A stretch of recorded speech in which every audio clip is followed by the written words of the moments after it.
Point Blank is a crime fiction podcast. It may not be suitable for all listeners. We discuss violence in all its forms. The works we reference may include period slang, which some listeners may find offensive.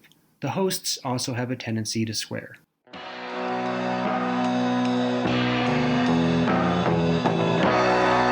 Episode 48, Bluebird, Bluebird by Attica Locke.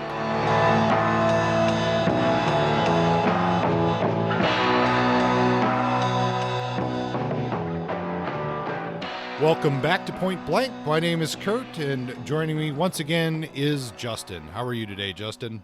I'm doing pandemically great, Kurt. How about you?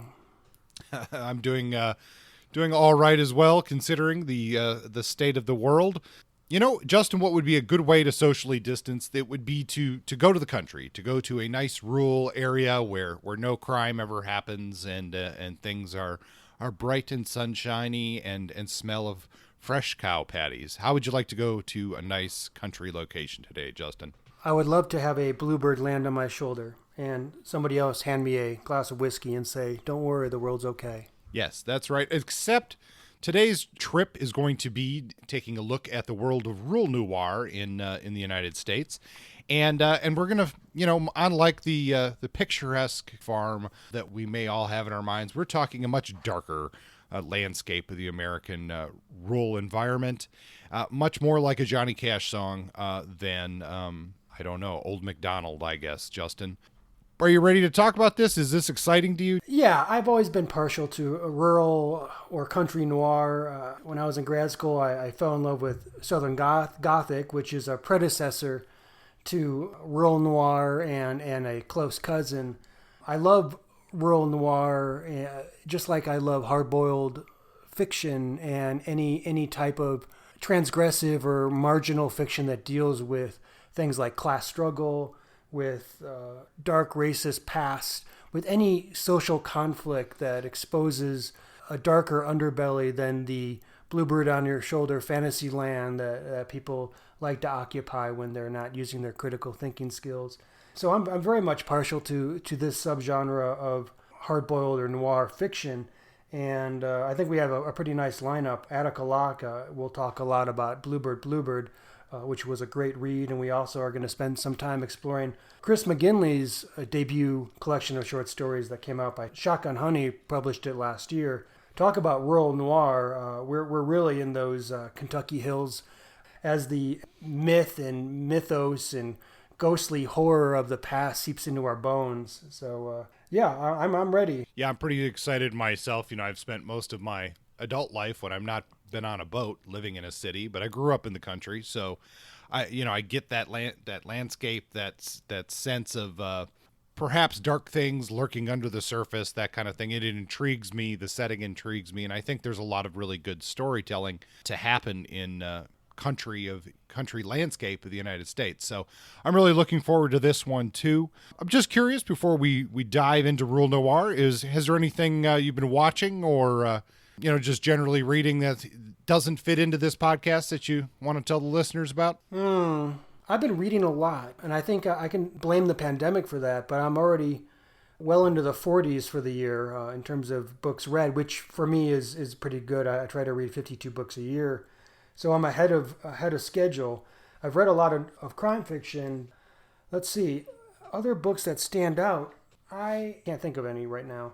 In terms of television watching, I've been in the need for comedy. That's sort of how I survive these dark times. So I've been rewatching Bojack Horseman, which is, I'm just going to say it. I think it's, of the shows I've watched, it is one of the best, most poignant series from the 2010s. I think it's one of the best shows that came out in the past 10 years. So I think I have to agree with you. It's some quality writing and illustration work in that. It's so good.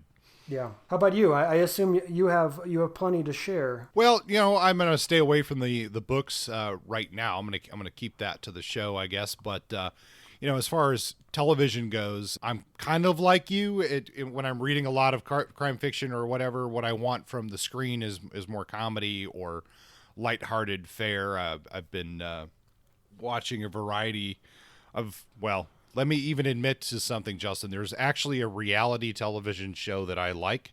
And I'll just, as soon as I say what it is, everyone's going to know why, or regular listeners will know why I might be drawn to that, and then I'll get away from it. But I've been watching the reality show Below Deck. Are you familiar with that, Justin? I'm familiar with the term, but not the show itself. It's on, I'm watching it on the new Peacock app, which actually there's some really good, this is relevant to crime fiction. If you get the free Peacock app from NBC, there's a lot of material that you can watch on there for free, and including, I noticed, all the whole catalog of like the Rockford Files and stuff like that. Nice. So yeah, and there's some good classic movies in there too. So as far as free content goes, that Peacock app will have something for fans of crime fiction. But anyway, yeah, I've been listening or watching this Below Deck show, which is a reality show following the crews of these super yachts. Extremely rich people charter out a boat and then, have what rich people fun or whatever. But the show focuses on the people who work on these boats. And while it's over the top and kind of ridiculous, I get entertained because a lot of the personality traits that the crew has is things that I've seen in my life working on boats, and how like little issues become way overblown. It's an interesting character study, bringing this into the realm of books and writing. It's interesting to see how like little issues can boil over. Yeah. So I enjoyed that. Going into more crime fiction, have you checked out any of this new Perry Mason show on HBO, Justin? No, I have not. I'm not up to date, but I've watched the first few episodes, and I think it's a really good hard-boiled show. The film quality is good. I personally enjoy the acting. It's very dark, and I think it's sort of a shame that if they were going to pick a name to associate to the show, it was Perry Mason. I don't think it's true to the Perry Mason franchise, and I think that's why it's gotten a lot of mixed reviews. Aha. Had they named it something completely different, I think it would have been perhaps better received. I think there's a little false advertising there with the Perry Mason logo. But otherwise, if you're looking for a hard-boiled tale set in California in the 30s with all of those tropes of that genre, this is a good execution, again, of what I've seen so far. Are they sticking close to Earl Stanley Gardner's Perry Mason books, or maybe a handful of them, or are they just writing entirely new scripts using Perry Mason as the protagonist? That's the first question I would have. Are they using the source material at all? I am no expert on Perry Mason. I don't think so. I think this is supposed to be like a, how did Perry Mason come to be the Perry Mason that other material covers? Okay. Like Solo. Yeah, well, I know early in the Perry Mason books, and I could be completely wrong. I haven't read hardly any of them, and not in order. But I know he's a lot more hard-hitting in the early books as a younger man and whatnot. And this is him. This is before he becomes a lawyer. He's a PI. So well, that sounds cool. Yeah, that sounds fun. Something that was not so great that I watched recently is a movie called Last Days of American Crime. And the premise for this is kind of interesting. It's essentially a sci-fi crime film. And the idea is that the United States is going to activate these chips in all the citizens of the country that basically will guarantee that everybody is well behaved, which is dystopic enough. Mm-hmm. A group of criminals are going to pull off this, like, the last crime in American history, right? Let's see. Yeah, and it's like an interesting idea, but the movie is just, frankly, terrible. Well, yeah, it is what it is, I guess. Yeah. And then real quickly, another film that I just saw, and this is a Russian film. I was trying to think of how many Russian films I've seen in my life, and it's not very many. You're watching a lot of films. I thought you weren't a big film guy. Been on a little bit of a kick. I don't know. Generally, I'm not a big film buff, but saw this one, and this is called Why Won't You Just Die? And it's a good film. Is it like groundbreaking, excellent film? Probably not. But what I really liked about this movie, and I think is interesting from a crime fiction point of view, is that the entire movie essentially takes place during one prolonged fight scene. And it's an interesting way of storytelling through violence, I guess would be a way to put it. And of course, the movie starts with a young man outside an apartment door holding a hammer behind his back. And it's pretty clear that when the door opens, he's going to try to kill somebody. And that's how it starts out. By the end, there's been a lot of death. Crime story has unfolded, and I won't give away any part of it because I think you should check this out. But I really enjoyed it, and that's Why Won't You Just Die? I've been very scatterbrained, and I watch a movie here or there, but then when I think back on it, with all the stuff going on, it just sort of dissolves in the ether of my frantic mind. Yeah. But I'm still breathing. So I'm a big fan of that. I hear you, and I think that's part of the reason why lately I was on this reality show kick, because that's normally not me, but with everything going on, that was like the kind of brain escapism I needed. I hear you. Yeah. Oh, and one more thing. I wanted to give a shout out to the podcast, The Crime is Up. They recently contacted us letting us know about their new show, and they just did this the other day. So I had an opportunity to listen to one show, and I think a lot of our listeners would probably enjoy what they do over there. The general premise for the show is it's a longer podcast, but about half of it is crime fiction read as an audio drama, and the production quality is pretty good. And these are probably ultimately novella length stories because they go over several episodes. And then after you get this dose of fiction, they'll have a discussion about relevant crime fiction movies, and they get into these movies fairly deeply, somewhat similar to our conversations about our main topic books. But so far, what I've heard, I've enjoyed. It was very nice to see them reach out. They are listeners of the show. So if you're looking for another, I would say, complimentary podcast to what we do, The Crime is Up is out there, and you might want to check that out. Yeah, I listened to a little bit of one episode, and I agree. I thought the production was solid, and they have a nice banter between the two co-hosts. They're friends. That's cool. Do you remember the website for their podcast? I do not. I remember that I Googled The Crime is Up, and it was like their Stitcher page and stuff. It was pretty easy to find. Okay. Their homepage, I don't recall, no. Well, people can find it. Google has all the answers. That's right. Speaking of all the answers, Justin, should we go into our summary for our featured book this time around, Bluebird by Attica Locke? Yeah, let's do that. This is going to be the last time that we have a show dedicated to an introduction to a book. Yay! And then have a subsequent show dedicated to the deep dive. We're switching up our formula at episode 50, so that's cool and it's sort of exciting for us. Yay! So, okay. Bluebird by Attica Locke. This has been on our list pretty much all year. We knew we were going to get to it, but then, years take a while. About a year. This novel, approximately 365 days.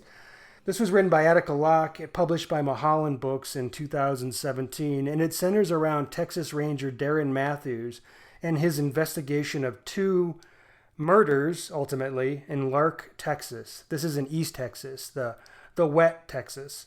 This is a top-notch mystery thriller, I thought.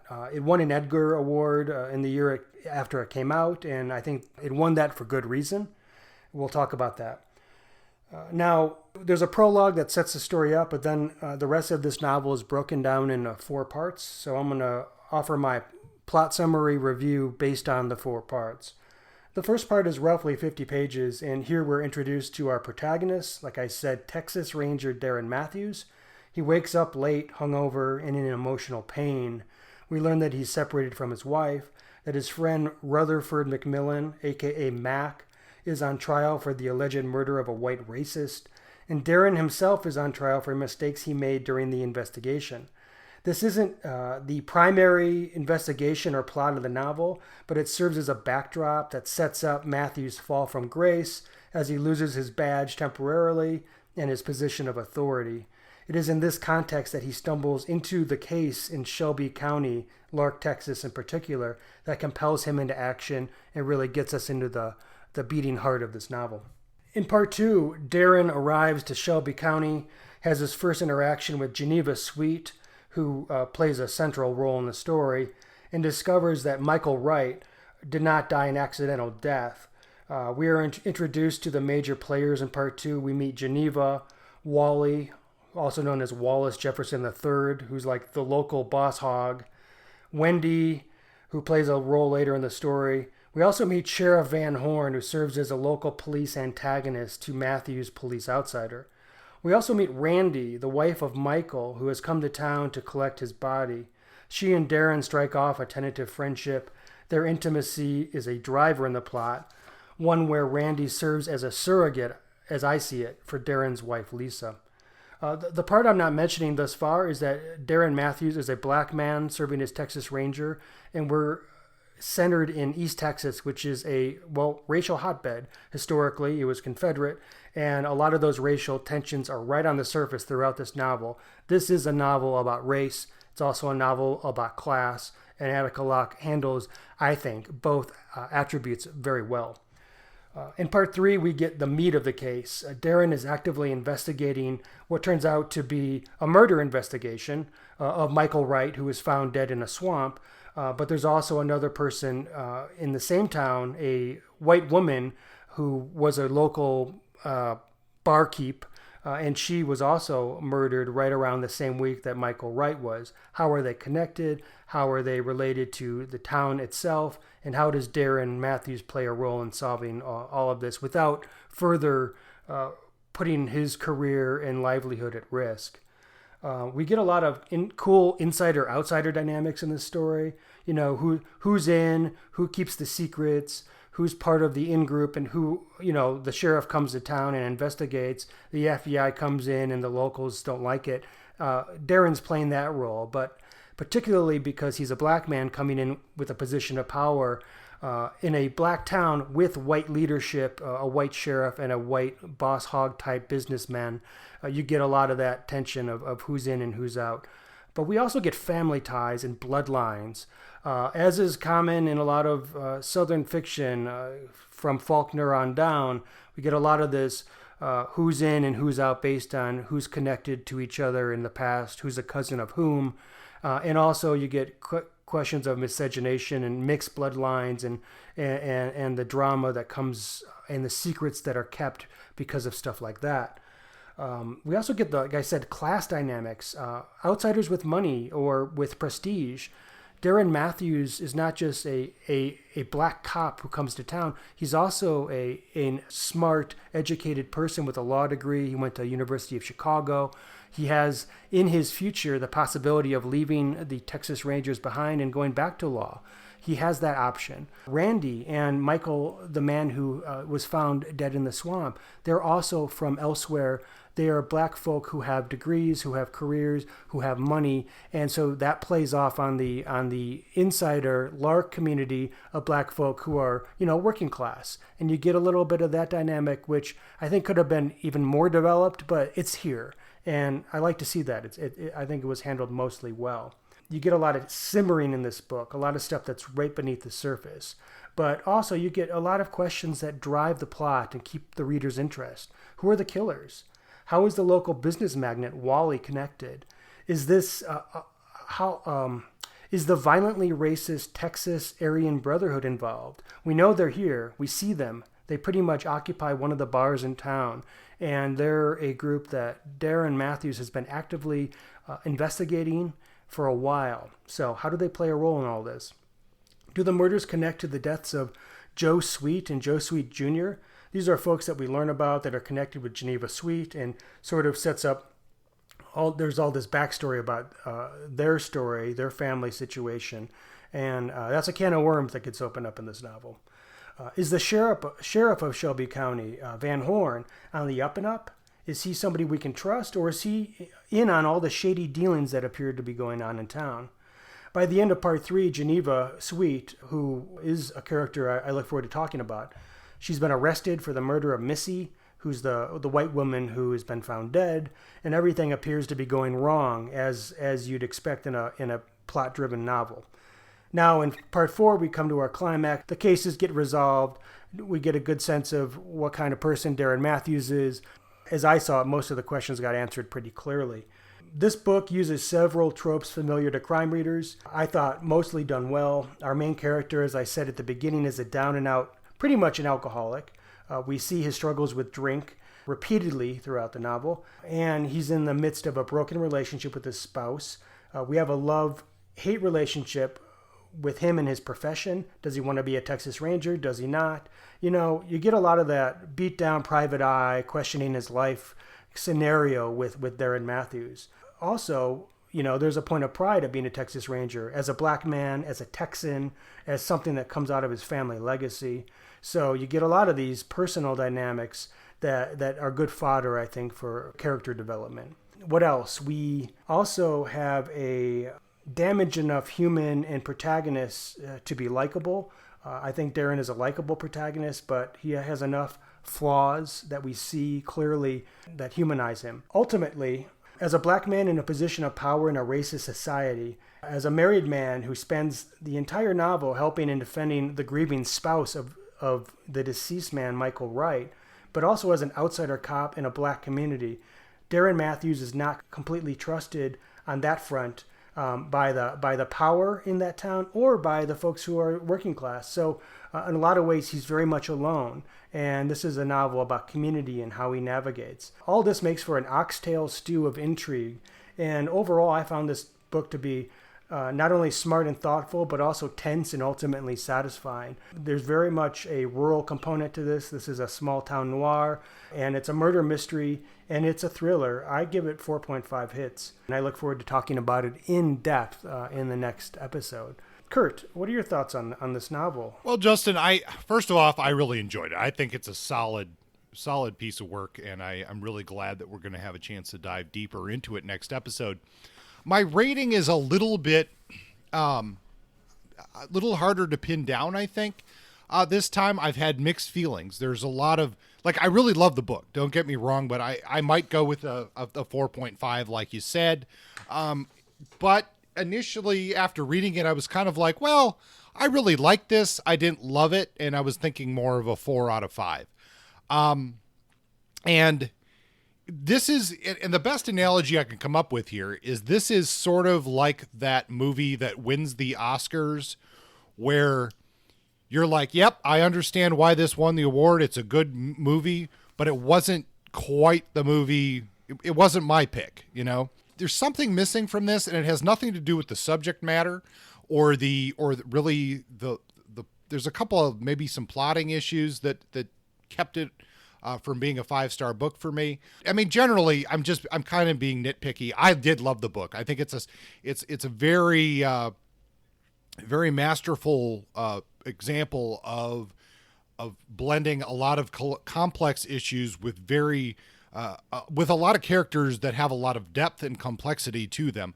And I think that's the one thing and you sort of hinted at this part maybe is what is holding me back, is that there were so many great characters, and I felt like maybe we spent a little bit too much time with certain characters and not enough on other characters, which are what I would have liked to have explored that a little bit more. But overall, I mean, Bluebird is a great novel. I mean, it's well worth the awards that it's won, and it's really exciting too that there is a second book in this series which has just recently come out, and I look forward to reading that one as well. But overall, yeah, Bluebird was a real hit for me. Subject unknown. Subject unknown. Subject unknown. Okay, well, welcome to Subject Unknown, and this episode's topic, as we've discussed, is going to be Rural Noir, which is kind of, once you start looking at it, a really broad term. I mean, that could be a lot of different things. We're talking essentially noir that doesn't take place in a city. So that's last time I checked, that's actually the majority of the planet. And it includes the first book we ever reviewed, Killer Inside Me by Jim Thompson. No. Is and can be classified as rural noir, though we didn't call it that per se. So we don't have to even refer to rural noir if we don't want. But in the spirit of dissection and classification, which is a hallmark of Western civilization, here we go, splitting the genres into subs. Yeah, and maybe we want to start with some generalizations here, Justin, and just I mean, I don't know. We're talking about some of the elements I think that rural noir has in common. We're talking about basically the darkness, the isolation, the evil that can take place in small towns or the country. And in this case, and for the purposes of our discussion in the United States, one of the things I think that's most interesting about the noir genre when it comes to this element of rural noir, and we talked about this a long time ago, back with, I think it was Red Harvest, and as we were discussing about Red Harvest being essentially, in a lot of ways, a Western. Mm-hmm. But the hard-boiled genre essentially, in a lot of ways, evolved out of sort of the interest in the West, and then the West was closed. So now the new fascination was in the urban environment. And then as the urban environment became more commonplace, then it's the country that is exotic again, but a very different country landscape than what is portrayed in your average Western, for example. No, yeah, I could see that. It's revisiting the country or coming to it with new eyes, trying to understand what's been left behind.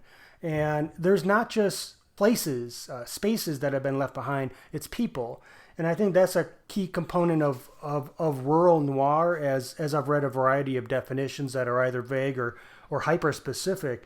But it's really about the hard-scrabble lives of working class, rural American folk who have not gone to the cities, who have lost their jobs because all the industry, which was a central theme in Red Harvest, the industry's moved on. It's gone. Capitalism has retreated from these spaces as we've entered a post-industrial phase of existence in the United States, and the jobs have been exported to China and to South America and Mexico and other places.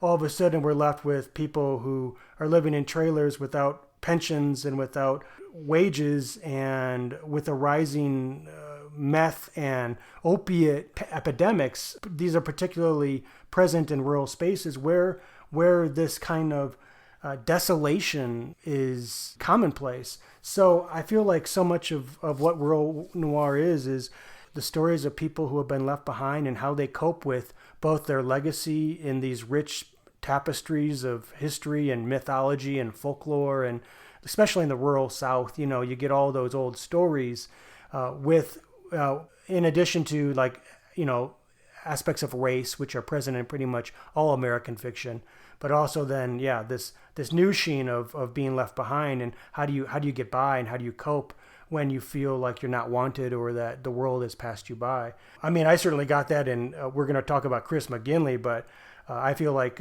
his collection of stories typified what I think of when I think of rural noir. Yeah, for sure, and you're right. We will talk about his work soon, but and that brings up the interesting point is that so many of these. I mean, say, most of the jobs that take place in rural America have been traditionally difficult jobs. But for a fair part of the 20th century, a lot of these jobs did bring at least a decent living, whether that be farming or whether that be resource extraction of some kind, whether that's coal or lumber or whatever. But a lot of those things have are no longer jobs that bring in a decent income, or those things have been totally removed from a community without any replacement in the economy. And I think you see that whether that's farming communities, whether that's the coal region, or here in the Pacific Northwest, whether that's the former areas where people were doing lumbering and stuff. There's no alternatives. And when you have that economic depression, you're going to have, dark things are going to start to happen. Absolutely. There's a direct correlation between financial and economic depression and the rise of crime and the rise of drug abuse and the rise of desperate people in desperate circumstances doing desperate things, which is crime fiction, especially in this country where we have crime fiction from the bottom up and not Scandinavian crime fiction, which is about rich bankers getting busted for white-collar crimes. We don't tend to criminalize rich bankers in this country. That's one of our faults. Rural noir isn't new, and it has a long, deep history. It was rural noir long before anybody called it that. It's been called country noir. We have folks like Harry Crews and the grit lit of Harry Crews and Barry Hannah and Dorothy Allison and other folks that, while I'm not incredibly well read on that subsets of genres, there's a lot of parallels. It's about gritty folk, grotesque folk, often in the South, who are desperate and do desperate things and do stupid things and get in trouble and live hard lives. But, while that's a feature of rural noir, also, so is Faulkner. So is Flannery O'Connor's grotesque Gothic stories. There's plenty more than that. Even Cormac McCarthy's early days, where he tries to capture the southern U.S. in novels like Child of God and all of its hideous glory and darkness. These are all cousins to what is we're coming to know as rural noir. I mean, it does have this long history, and I think the biggest thing to me as a generalization that differentiates to some degree rural versus the urban noir is oftentimes the idea of the rural noir is things take time to cook. That because of the nature of a lot of rural communities, a lot of things go unsaid until there's a point where they can't be ignored, and then stuff just bubbles to the top. And the classic, I mean, in a lot of ways, the classic sort of Appalachian feud breaks out, and all of a sudden you have people shooting at each other for things that happened 100 years ago. I think that's pretty common in rural stories, and I think we've seen that in some of the stuff that I've read for this episode, is that and we see this in Bluebird for that matter, that this stuff goes back a long ways. I think that's a really good point, because the thing that distinguishes urbanity, this move from the rural to the cities in the 20th century, is the newness. People coming from all places, convening on a new space, a city like Los Angeles, and there is no history. Everything's empty. It's a blank slate, and people are starting over, recreating themselves. Criminals become good people get into crime, but there's not a long legacy of family ties and bloodlines and old pet peeves that get brought to the surface in a lot of cases. Sometimes there is. Sometimes there's racial stuff and class stuff that gets brought up, but it isn't like the old tales, the old family rivalries, the historical racial prejudices, the stuff we see in Bluebird, the deep folklore and history that we see in Coal Black. I think you raise a real good point about what distinguishes perhaps some rural noir from some of the more common urban noirs. Yeah, just from my own experience, it's just that, I grew up in a place where, a lot of the people, even if you didn't know their name, you knew their faces, going to town and whatnot. And a lot of this family element is, well, so-and-so is related to so-and-so. And I remember, like my, my grandma has still had grudges about stuff that happened 60 years ago.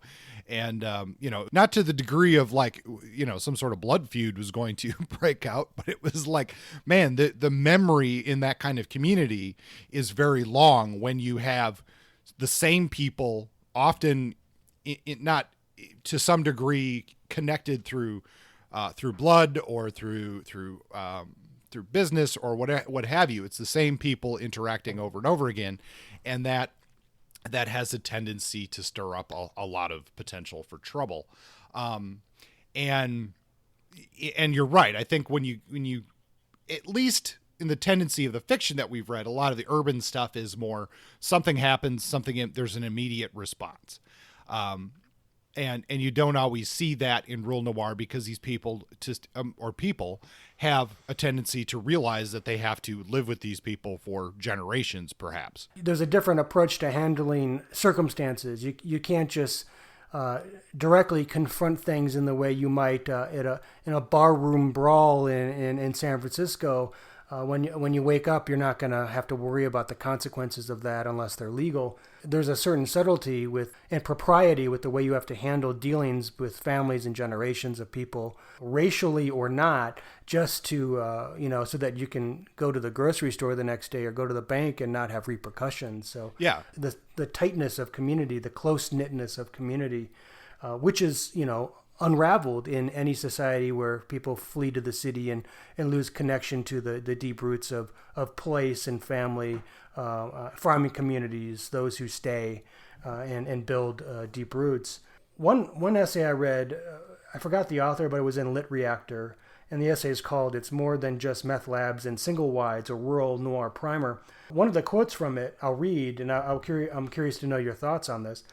They say, much like mid-century noirists such as David Goodis and Charles Wilford, the writers of rural or country noir exploit the reader's fear of the unknown, of commonplace otherness, and the human being's natural xenophobic tendencies. What do you think about that? Do you think that is a feature of rural noir to you, this notion of the unknown, maybe like the woods or other spaces, or people coming to town and not being a part of the community, so there's like xenophobia? Yes. Is that something you've seen? Yes. I think that's 100% accurate. The movie, say, Deliverance is kind of all about that, right? Totally. And that's something that, it is based, there is a book, it is based on a book. And I think that Dickey. That cultural legacy is, almost everybody of I guess of a certain age, maybe not younger people, but a reference to Deliverance invokes that entire thing that you just talked about. Yeah. But I could, let me give you another example. I think that's even very true, in reality, is that you can experience that very much in a small town rural environment. And I can think of that from my own experience, when I came back from college working for the summer, and I had on my car, I had some bumper stickers and something. And, I'm sitting in a town in the town, that is the closest town to where I grew up, with this car, and had multiple people say, "You ain't from around here," or they didn't say ain't, but "You're not from around here, are you?" It was like, well, yes, I am. I'm born and raised here, third or fourth generation on both sides of my family. Yes, I'm from here. But the implication is because I had a certain viewpoint, I wasn't part of that community in their eyes. Trust can be a preservationist thing in communities. You got to know who to trust, and outsiders could be perceived as a threat to the stability of a community. Of course, this gets exploded into terrifying and horrible racialist ideas or bigoted ideas, but it doesn't inherently have to be that. But it's very much a feature of close-knit communities that maybe have had to fend for themselves for a long time and recognize their own fragility, maybe. But I think this is a story from the current news, which is relevant to our discussion here. And that is the story about the family in Forks, Washington. Are you familiar with this, what I'm talking about, Justin? Not off the top of my head. Yeah, okay. Well, so Forks, Washington is probably best known as being featured in the Twilight vampire books, but it is a real place, and it's one of these rural areas which used to be fairly prosperous due to lumbering. Mm-hmm. And I was there back in 1998. I drove through Forks right before Twilight, and I remember the clear cuts, and I remember being shocked and eye-opened to what life is like in far western Washington. Yes, and it fits a lot of the stereotypes of what we're talking about in the modern rural landscape.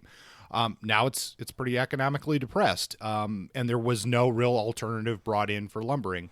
Well, this has created a space for very extremist views to take root. And recently, just after the beginning of the Black Lives Matter protests, a multiracial family who was camping in a bus came through town, and the rumor circulated online that they were a bus of Antifa protesters who were, for some reason, Jesus Christ, coming to Forks, Washington to, I don't know what people thought they were going to do in Forks, Washington. But anyway, this family was in town, and they were surrounded by different accounts.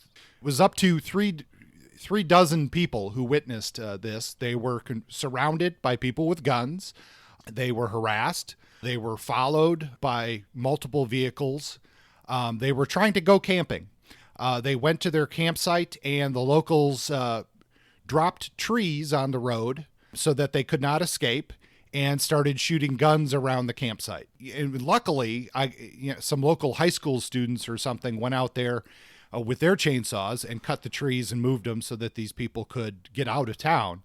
But now there's an investigation in here because there's multiple crimes that were committed. There's at least, like I said, at least 36 witnesses to this event, and nobody is talking. Yeah. And nobody's talking because both they may have been involved, but also because the people who might actually, there's probably a significant number of people who don't want to see those sorts of things happening in their community.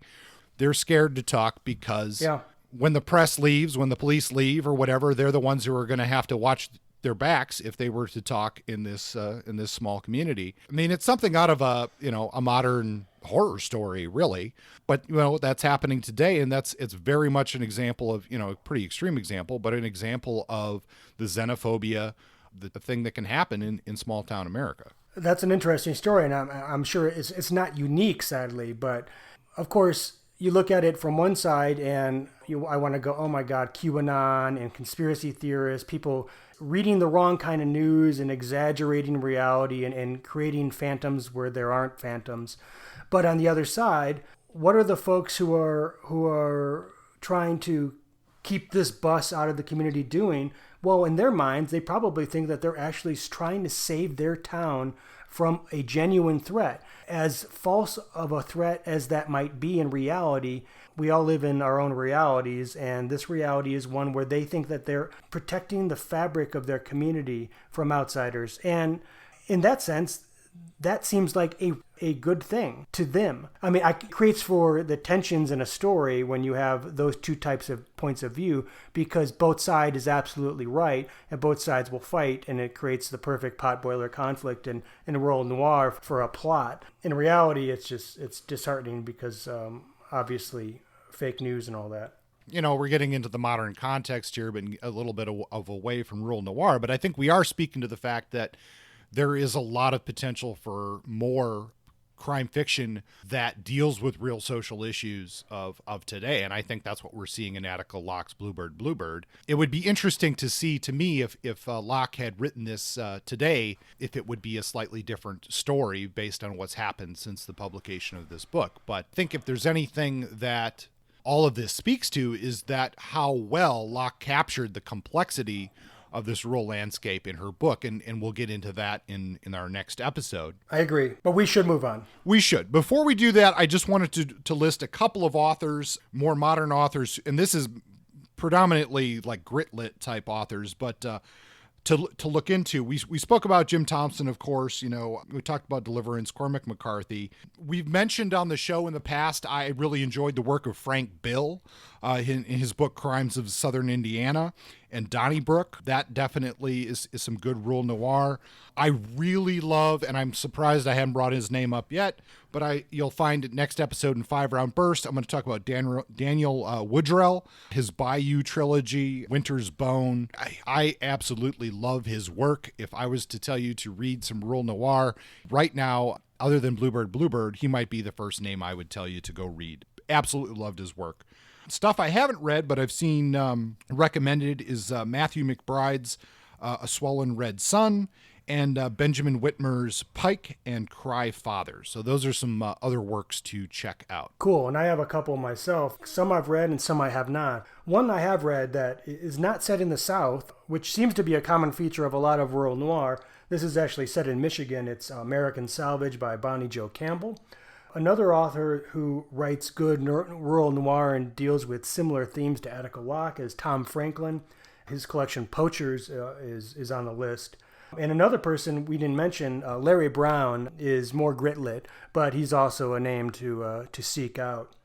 I think that'll keep folks busy for a while. Yeah, I would say so. All right, let's move on into a featured review of Cold Black. All right, so many moons ago, Chris McGinley reached out to us and asked us if we would be interested in checking out his new collection of stories, Cold Black, which came out at the end of last year, 2019, by Shotgun Honey. Somehow they have some arrangement with Down and Out. They're doing some co-publication, I guess. Anyway, we gave the book a look, and it's a very short collection of short stories. But both Kurt and I read it, and And we both liked it, right, Kurt? Yeah, Justin. Yeah, I really enjoyed this collection. I wasn't quite sure what I was getting myself into, but I really enjoyed Coal Black. I thought it was some quality pieces. Again, this is a featured review. We're not getting paid for this. Chris asked us if we wanted to, and because of the quality of the book, we decided to give it a go.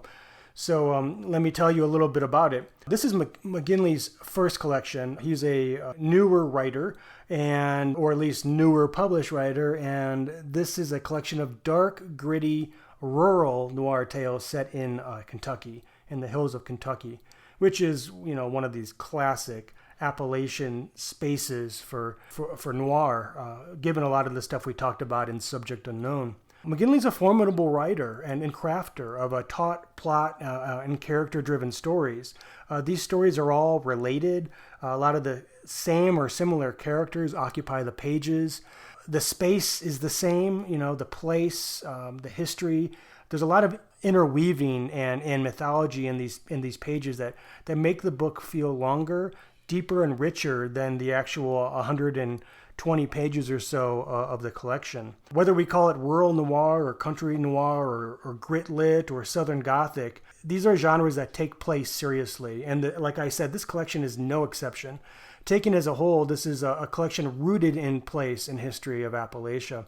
The characters are aware of the power and presence of myth and history in the misted woods. And a lot of the stories connect through overlapping themes and motifs. Place is as much a character, really, in these stories as are the sheriffs, the meth heads, the mystical bobcats, the snake handlers, and the haints in the hills that is the setting. Did I mention that there's also a thread of horror ghost stories on these pages? Because it's true, there's a lot of ghosts, a lot more than I would have expected. And that was a welcome surprise. I like when genres push themselves out of tight expectation. Another non-human character in this story, it's not really a character, but it feels like it sometimes, is the toll that meth takes on marginalized and impoverished rural communities. Not just meth, but also opiates, just drug abuse and dependency and desperation. You see it in almost every story in the collection, just like you see the ghosts and the deep history and the folklore and the memories and everything else. So it's a real rich read. In terms of the stories themselves, I'll talk about a few of them. The first story in the collection is called Hellbenders, and this is where a sheriff seeks vengeance on drug dealers after the death of his wife from an opiate overdose. There's a concision and an awareness of rhythm in the writing. It's clear to me that Chris McGinley took time to really craft the sentence-by-sentence writing in this story. Another story I really enjoyed was The Quilt. The Quilt tells the tale of Royal, Aurelius, and Pearl who break into this old house to steal a bunch of shit that they're going to sell for drug money. You get here a strong sense of the kind of characters found in Coal Black. Desperate, lonely, empty, but seeking something. Seeking in their fucked up way something more than they have. The last story I'll mention is called A River of Nine Dragons, and in this one, McGinley explores the parallels between rural Vietnam and rural Kentucky, as our protagonist Curly, who was a Vietnam vet and is now a sheriff, contends with local hostilities and bigotry against Vietnam refugees in town, as he tracks down a ginseng thief in the Kentucky hills, who is not Vietnamese. There's a lot of conflation and confusion, connection between these two groups of people and who we make enemies. And there's also a nice bit of redemption at the end of this story that saves it from being less good. Ultimately, there's not a single story in this collection that I did not enjoy on some level. I recommend Coal Black to anyone who likes rural fiction that's gritty, who like their story collections thematic and place-based, and who really like to invest themselves in a mood and terrain that speaks to the history and myth and memory of a region. So give this a definite hit. Kurt? Yeah, Justin, I think you summarized that very well. I mean, this was a strong hit for me as well. This is kind of everything I want in a single author short story collection. I think the way that the author has invoked place is exceptional. I really felt that not only do the stories capture the place, but as you said, that element of I guess horror also sort of it invokes the folklore traditions of the area, and it's just done so strongly. And I read this quite a long time ago, and as you're talking, like, it's amazing to me how much of these stories actually do stick in my mind, which is, I have a pretty decent memory for what I've read, but the real feel, the emotional feel of these stories stuck with me more than average. And I think that speaks strongly to just how good a lot of this stuff is. And again, like you said, it's a relatively short collection, but boy, there's a lot packed into those pages. And that's a theme I think we've seen many times in our reviews, that sometimes these shorter books or collections, they're well crafted, and they, word for word, they just contain a lot more weight than some of the more lengthy things we've looked at. And Coal Black is certainly an example of that. It's just really a good collection. I think this would be a good book for people to look at as not just an example of rural noir, but just quality short story writing as well. You mentioned many of the ones of the stories that I also thought were extremely solid. The one I'll mention that has more of the horror element to it is Coal Black Haint. And if you're not familiar, a haint is a kind of ghost in regional Appalachia folklore.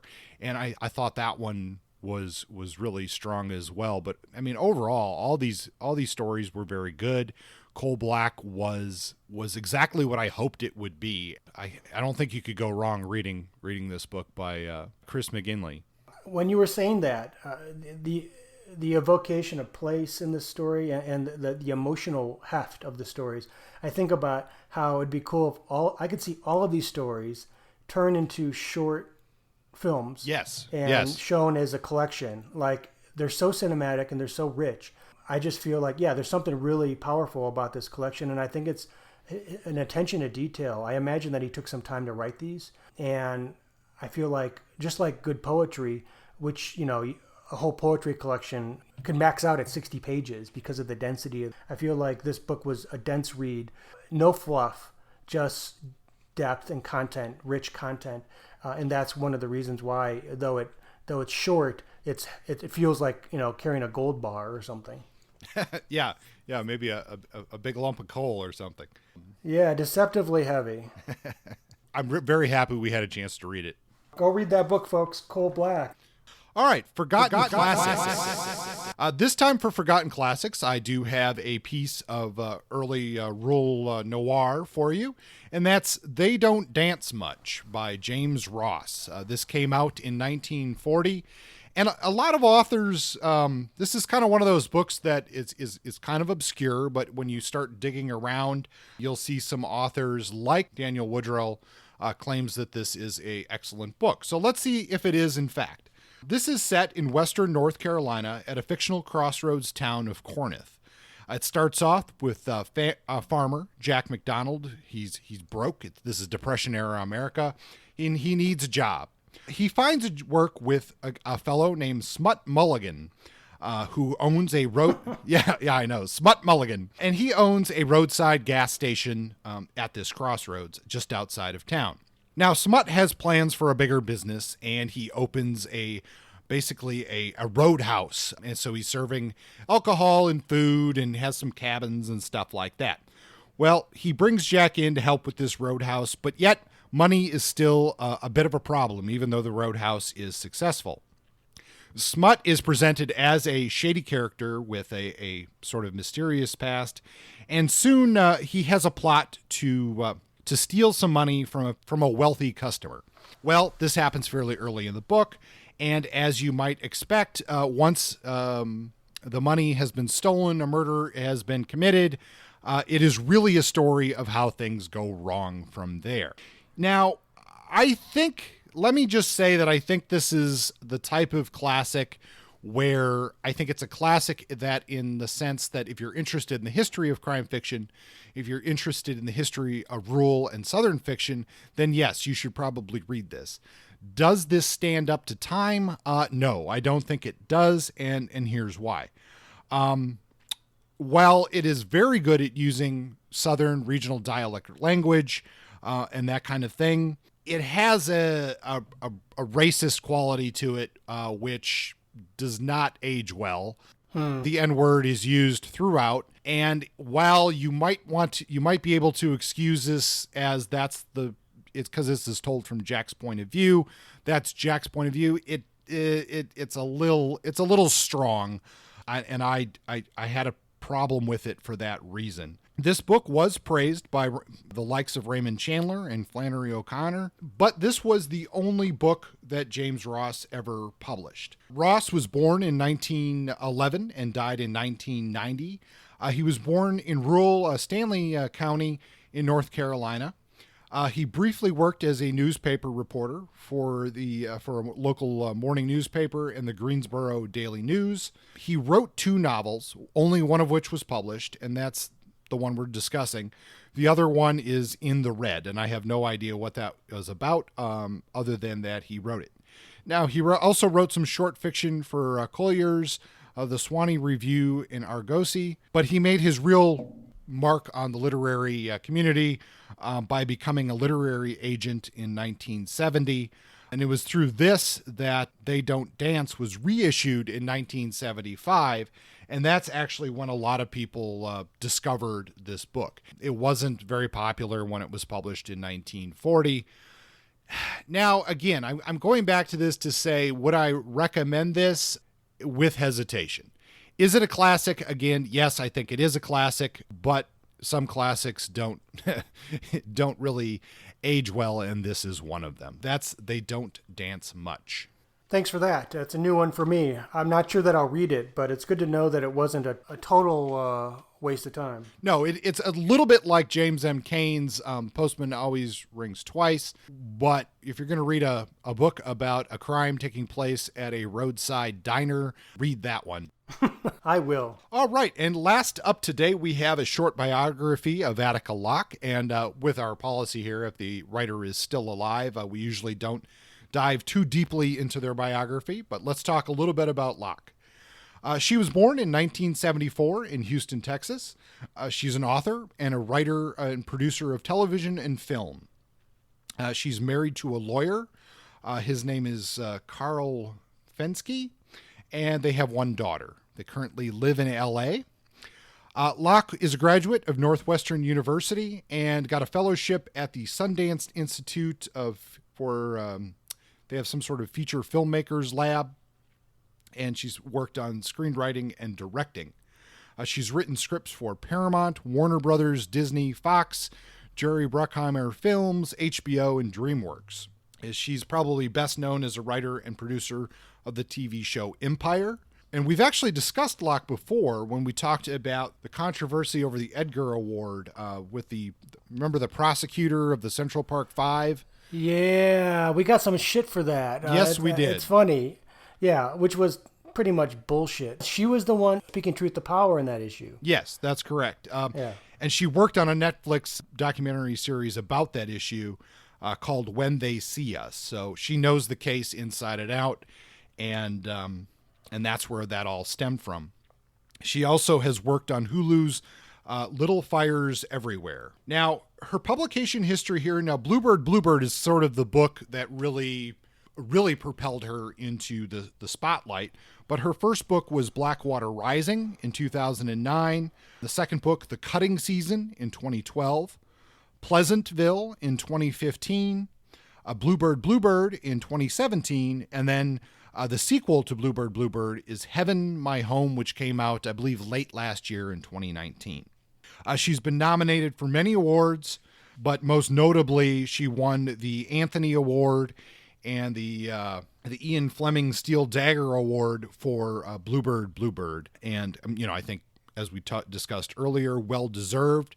So Locke is still relatively, early in her career, but has achieved a lot already. So I'm assuming that we're going to see a lot of quality work both on the page and on screen from her in the future. And I look forward to it, as our readers will find out next episode. This book is well worth a read. That's right. Episode 49 will be our in-depth discussion of Bluebird. And then our big episode 50, we're going back to Jim Thompson's Population 1280. Yeah, we haven't reviewed a Jim Thompson book since episode 1. It's been 3 years, and we're just going to have one episode dedicated to Jim. And then if you are interested in particular authors that we haven't explored yet, or themes related to noir, shoot us an email. Yeah, we've got a ton of stuff on the list, but we want more.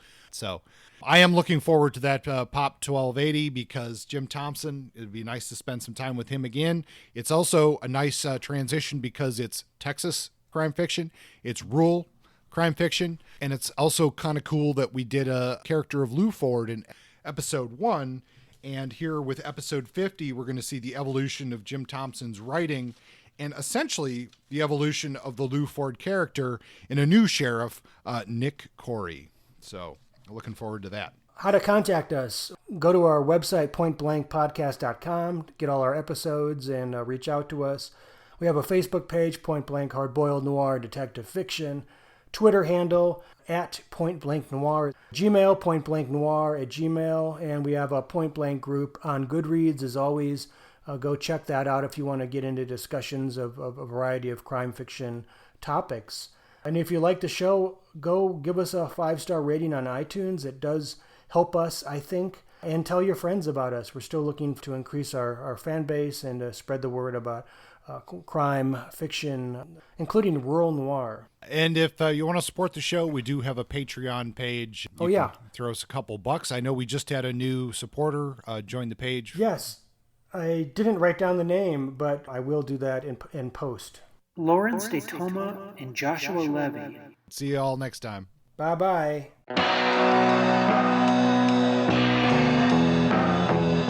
Point Blank is under a Creative Commons license. Music is by Justin. Copywritten works are property of their respective holders.